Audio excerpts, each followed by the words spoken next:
Eto mga buddy, gagawa tayo ng pinikpikan na manok.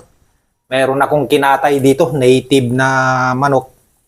Ito ay susunugin natin ng lalabas yung kanyang mantika.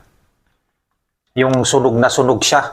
Yung mangangamoy sunog talaga. Yung lasang sunog para mas masarap. Tunay na pinikpikan. Ayan.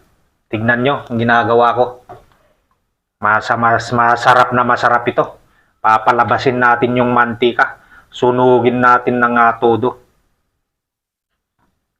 Makikita nyo mamaya mga buddy kung ano ang mangyayari dito sa pinikpikan na to. Napakasarap ito. Alam nyo mga buddy yung kanyang amoy sunog at saka lasang sunog. Doon lumalabas yung kanyang lasa at saka sarap. Kaya ito, sinusunog ko na. Eto na malinis na yan. Ilagay natin dito sa pressure cooker para palambutin natin. Ayan.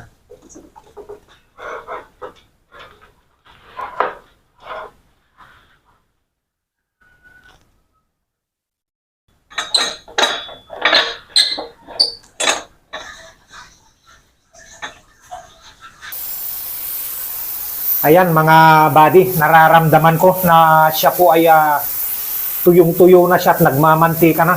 Dahil ito, nilagay ko na walang tubig. Rekado lang nilagay ko. Kusa siyang magtubig at saka magmantika para hindi malansa. Eto, tignan nyo, sumisingaw na at naririnig ko na mga buddy na wala na siyang tubig. Talagang nagmantika na siya. Eto, i-check na natin. Ayan, pinasingaw ko na siya at wala na siyang init. Tignan natin kung anong nangyari. Ayun, tignan nyo. Nagmantika na siya. Napakabango na siya. Eto, lalagyan na natin ng tubig. Ayan.